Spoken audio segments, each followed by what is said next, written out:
Anda kembali di Selamat Pagi Indonesia, kita hadirkan kali ini kasus kriminal yang cukup menggemparkan pemirsa. Ada seorang mahasiswa di Banda Aceh yang ditemukan tewas di dalam kamar kosnya. Ya, korban ditemukan oleh adiknya dengan kondisi bersimbah darah, diduga akibat luka tusukan pisau.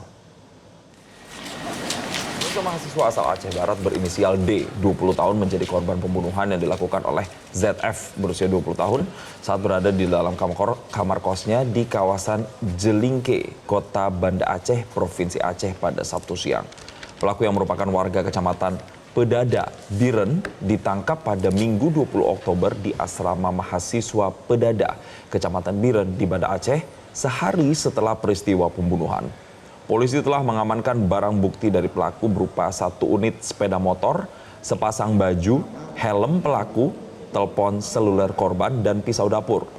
Kasat Reskrim Polresta Banda Aceh Kompol Fadilah Aditya Pratama mengatakan pelaku nekat membunuh korban karena motif ekonomi. Plat tersebut digunakan oleh langsung meluncur ke laut. Dari situ langsung kita amankan. Ya pemirsa, motif pembunuhan mahasiswa di Banda Aceh masih menjadi teka-teki. Lalu sejauh mana proses penyelidikan kasus ini berjalan? Ya, kita akan membahas lebih lanjut pemirsa dengan Kasat Reskrim Polresta Banda Aceh, Kompol Fadilah Aditya Pratama. Selamat pagi Pak Fadilah.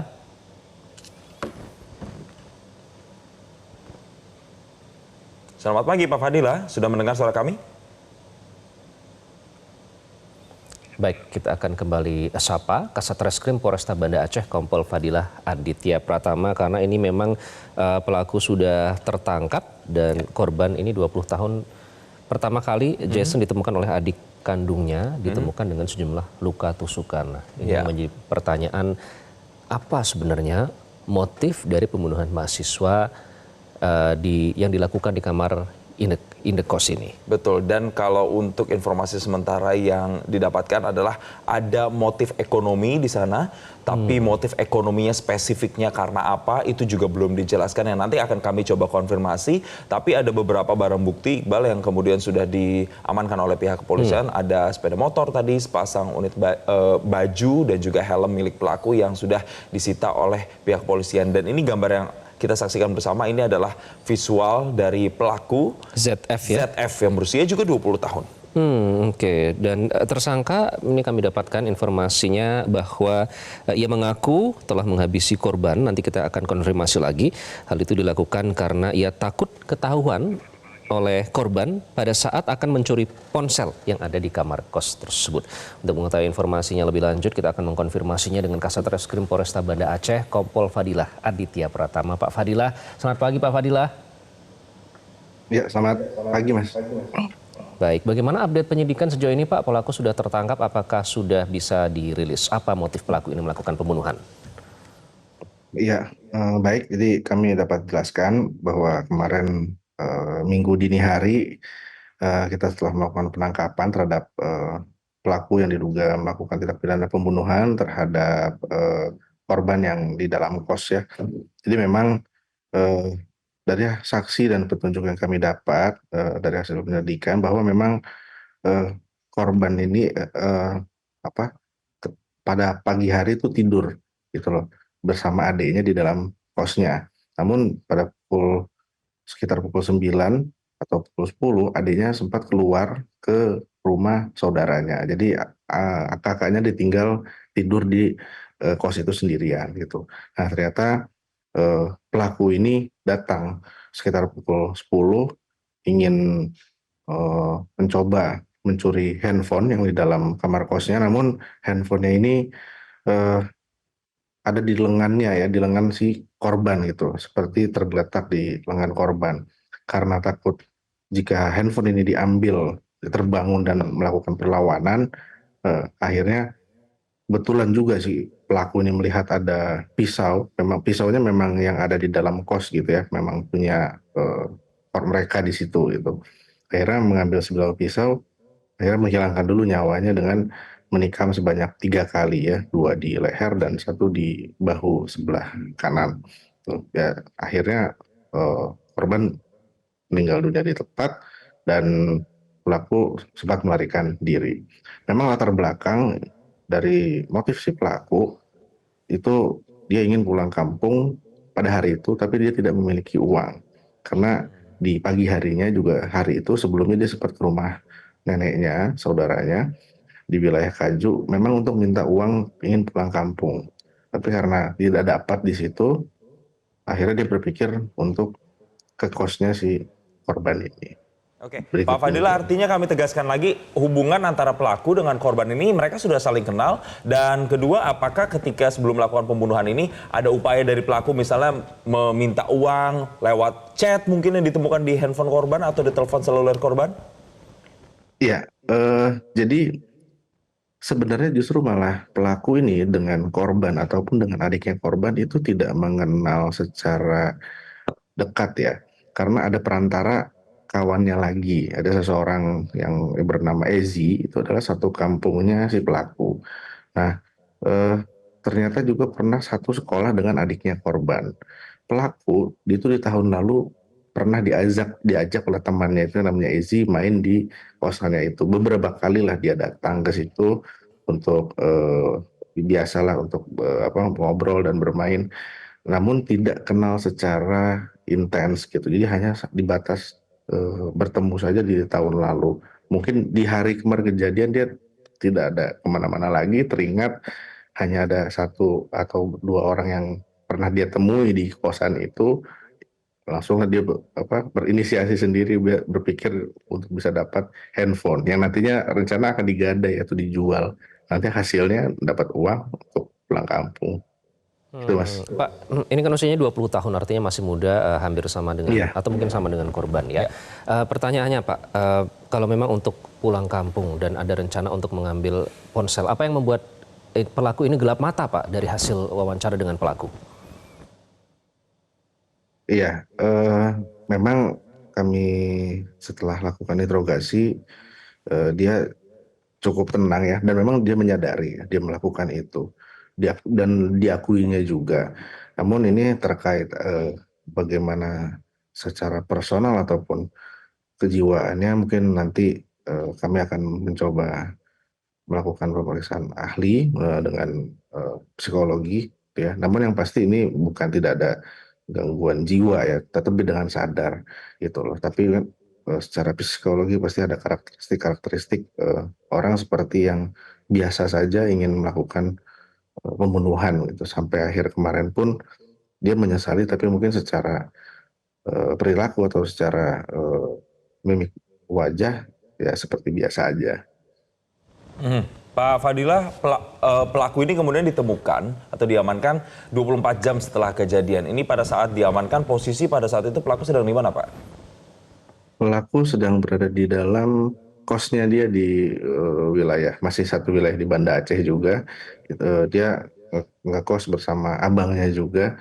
Pada saat kita amankan itu dini hari ya, sekitar pukul 02 hampir 03 lah. Itu di hari Minggu dini hari ya.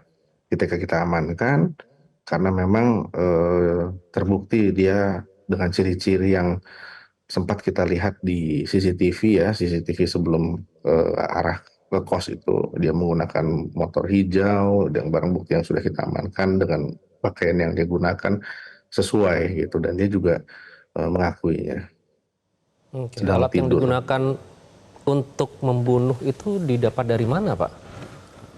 Iya, jadi sebilah pisau itu sudah diakui juga oleh adiknya korban. Itu memang pisau yang ada di dalam kos, biasa dia gunakan untuk potong-potong buah atau potong-potong kue gitu. Jadi memang bukan dari luar gitu, pisaunya memang yang sudah ada di dalam kos. Kebetulan pada saat pelaku masuk, terlihat pisau itu tidak jauh dari kasur gitu. Jadi ada rak piring di situ.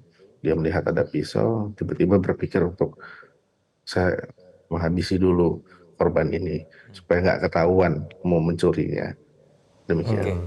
Berarti Pak Fadila tidak ada perencanaan pembunuhan sebelumnya, tapi memang pada saat melihat di kamar kosnya ada pisau, lalu langsung dilakukan pembunuhan tersebut, begitu ya Pak ya? Dan artinya tidak ada orang lain lagi yang terlibat dalam aksi pembunuhan ini, begitu Pak Fadila? Iya, untuk sampai saat ini masih pelaku tunggal ya. Namun memang kita masih terus kita kaji, kita dalami apakah memang ada keterkaitan ataupun ada keterlibatan, ya saya belum bisa sampaikan, nanti kami coba lebih dalam lagi dalam melakukan penyidikannya. Oke, dan ini diketahui karena adanya kehadiran video CCTV ya Pak ya, sehingga korban ini Iya, bisa betul. terlacak dan akhirnya ditangkap. Ancaman hukumannya apa Pak berarti? Iya, kita terapkan 338 dan atau 340 ya, pembunuhan bisa sampai 15 tahun atau 20 tahun atau seumur hidup. 15 tahun atau sampai dengan seumur hidup begitu. Tapi kalau untuk Iya. background dari pelaku ini sendiri Pak, apa sebenarnya pekerjaannya sehari-harinya, apa yang dilakukan Pak?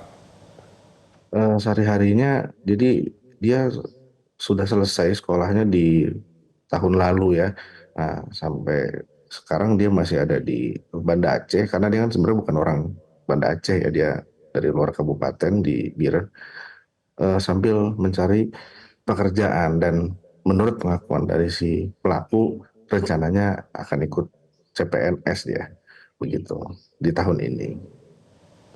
Oke, tadinya mau ada rencana untuk melarikan diri Pak pada saat ditangkap itu atau hanya menetap di tempat ia ditangkap saat itu?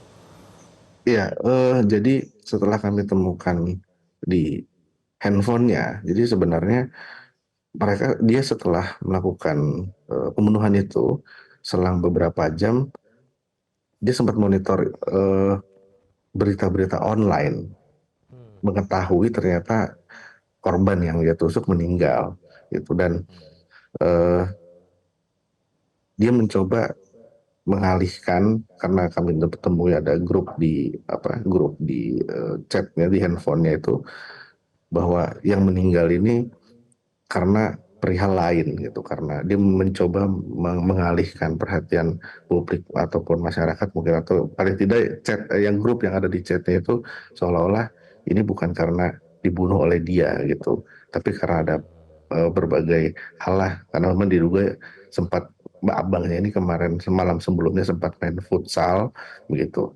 Namun sebenarnya peristiwanya bukan seperti itu gitu. Oke. Baik, Pak Fadila, ZF ini pernah punya catatan kriminal sebelumnya atau bagaimana sebelum aksi pembunuhan ini dilakukan? Belum ya, kami sudah sempat periksa, memang belum pernah ada catatan gitu. Malah tahun lalu kalau menurutnya si pelaku sempat mau daftar ke polisian, tapi mungkin tidak lulus kali ya. Tahun lalu menurut pelakuan si pelaku. Hingga hari ini dia tidak ada kerja dan memang ingin mengikuti CPNS ya, keterangannya. Oke. Sempat ada rencana untuk mendaftar polisi, kemudian ingin ikut CPNS, dan juga punya motor Iya. juga. Nah pertanyaannya Pak, sampai untuk pulang kampung saja membutuhkan uang dan berencana mencuri. Mohon maaf, untuk background keluarga dari ZF ini sendiri bagaimana Pak kalau melihat sampai ada rencana untuk pulang kampung saja harus mencuri seperti itu?